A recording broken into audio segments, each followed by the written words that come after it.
अस्सलामु अलैकुम वरहमतुल्लाहि वबरकातुहू। उम्मीद है तमाम स्टूडेंट्स खैर आफियत से होंगे। आज हम एक्सरसाइज 1.3 का आगाज़ कर रहे हैं और पहला सवाल है solve the following simultaneous linear equation with complex coefficient for W and Z।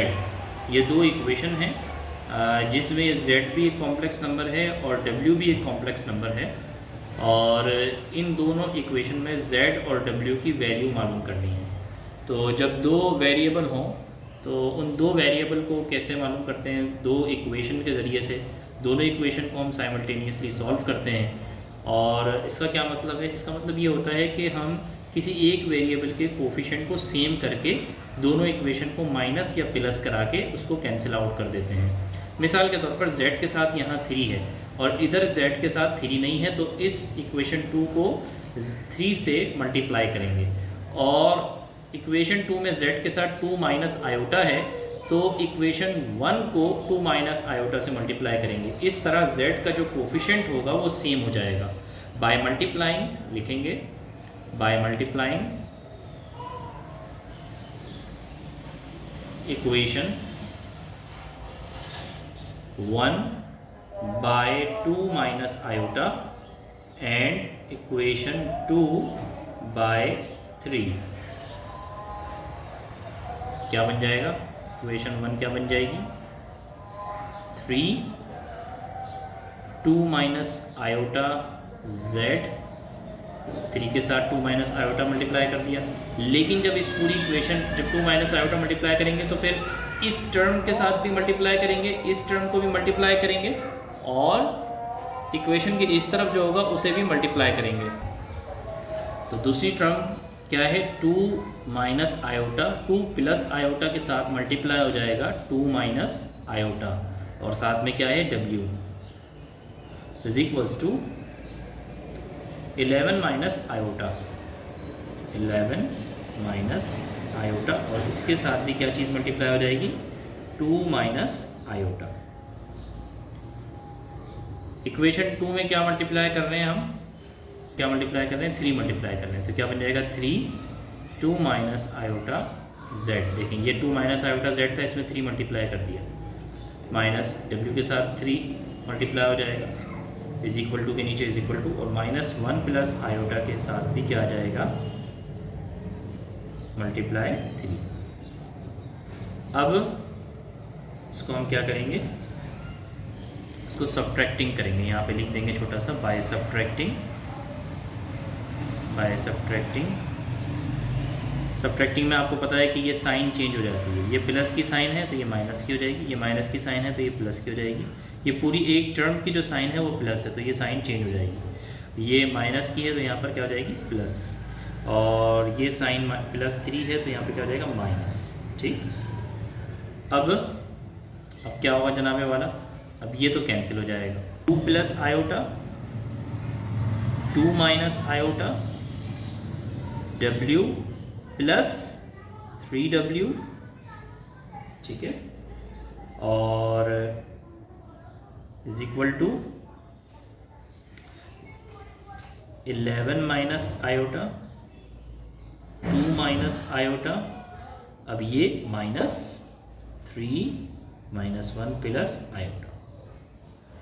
देखें इसका कोफिशिएंट, इसका जो है वेरिएबल तो सेम है लेकिन फ़िलहाल हम इसको अभी इस पोजीशन में नहीं हैं क्योंकि ये दोनों मल्टीप्लाई हो रहे हैं। सो हम इसको इस 3 से माइनस नहीं कर सकते। तो हम पहले इस पर थोड़ी वर्किंग करेंगे, इसके बाद हम इसमें से W कॉमन निकाल के इस पर वर्किंग करेंगे। तो 2 प्लस आयोटा और 2 माइनस आयोटा, कौन सा फार्मूला याद आ रहा है? कौन सा फार्मूला याद आ रहा है? A plus B A minus B. A plus B A minus B होता है तो क्या आंसर आता है? A square minus B square. A square minus B square होता है तो क्या होगा जनाब वाला? 2 का स्क्वायर हो जाएगा 4 और आयोटा का स्क्वायर हो जाएगा -1। सो मैं लिखता हूँ फिर मिटा दूंगा। दरअसल मैं लास्ट आंसर इसका लिखूँगा डायरेक्ट। 2 का स्क्वायर हो जाएगा 4, फार्मूले का माइनस आयोटा का स्क्वायर, ठीक है, 4 माइनस आयोटा का स्क्वायर और यहाँ 4 माइनस आयोटा का स्क्वायर, आयोटा का स्क्वायर की जगह पे क्या लिखूँगा मैं? -1 माइनस माइनस प्लस, तो ये कितना हो जाएगा? 5। तो इन दोनों ब्रैकेट्स की मल्टीप्लिकेशन का आंसर क्या होगा 5, और साथ में क्या आ जाएगा w।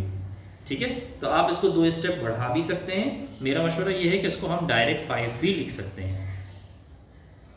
फ़र्क में साइड पे करके दिखा दीजिएगा। ठीक है, और अगर एक स्टेप बढ़ाना चाहें तो एक स्टेप बढ़ा सकते हैं इसका। Plus 3w is equals to 11 minus, इसको मल्टीप्लाई कर देते हैं साथ साथ।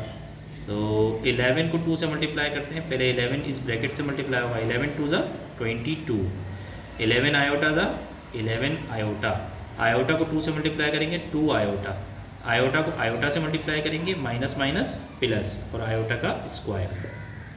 3 को 1 से मल्टीप्लाई किया, 3 1 ज़ा 3, माइनस माइनस प्लस, और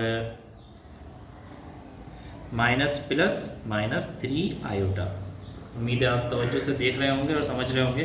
5w और 3w कितना हो जाएगा 8w, और आयोटा का स्क्वायर जो है वो -1 के बराबर, और +3 ये एक तरफ लिख दिया हमने, -11 आयोटा, -2 आयोटा और -3 आयोटा। 21 22 में से 1 माइनस करेंगे 21, 21 और 3 24, ठीक, और 11 और 2 13, 13 और 3 16 आयोटा। अगले स्टेप में 8 यहाँ आके डिवाइड में चला जाएगा, तो ये 24 से डिवाइड होगा और 16 से भी डिवाइड होगा। लास्ट इसका आंसर क्या होगा, 8 1 ज़ा 8, 8 3 ज़ा 24, यहाँ पर क्या आ जाएगा 3, और यहाँ पर 8 1 ज़ा 8, 8 2 ज़ा 16, तो यहाँ पर क्या आ जाएगा 2 आयोटा। तो W की वैल्यू क्या आ गई 3 माइनस 2 आयोटा। अब ये जो W की वैल्यू है ये हम इक्वेशन 1 या इक्वेशन 2 में से किसी भी इक्वेशन में पुट करेंगे और अपना आंसर निकाल लेंगे। तो जो आपको इसमें आसान इक्वेशन लग रही है उसमें आप इस W की वैल्यू को पुट करें और आंसर निकाल लें। देखें, by putting value of W in equation 2, so equation 2 क्या बन जाएगी, 2 माइनस आयोटा की z, W की जगह पे क्या लिखेंगे 3 माइनस 2 आयोटा। देखिए 2 माइनस ये W की जगह पे हमने 3 माइनस 2 आयोटा लिख दिया, इज इक्वल टू की जगह पे is equal to -1 plus iota की जगह पे -1 plus iota. 2 minus iota z को अभी यहीं रहने देते हैं, माइनस अंदर अप्लाई करते हैं -3 minus minus plus 2 iota is equal to -1 plus iota. So 2 minus iota z, -3 जब वहाँ जाएगा तो +3 हो जाएगा, और +2 आयोटा जब यहाँ आएगा तो -2 आयोटा हो जाएगा। अच्छा जी, -1 प्लस 3 कितना हो जाएगा +2, प्लस आयोटा +1 आयोटा -2 आयोटा कितना हो जाएगा -1 आयोटा, जिसको हम सिर्फ आयोटा लिखते हैं। z यहीं रहेगा, 2 माइनस आयोटा, z के साथ 2 माइनस आयोटा क्या हो रहा है मल्टीप्लाई हो रहा है, यहाँ आके क्या हो जाएगा डिवाइड। ऊपर वाला कॉम्प्लेक्स नंबर और नीचे वाला कॉम्प्लेक्स नंबर बिल्कुल सेम है, तो इसको कैंसिल आउट डायरेक्ट भी कर सकते हैं। इसका आंसर क्या आ जाएगा 1। सो z और w की वैल्यू हमने निकाल ली।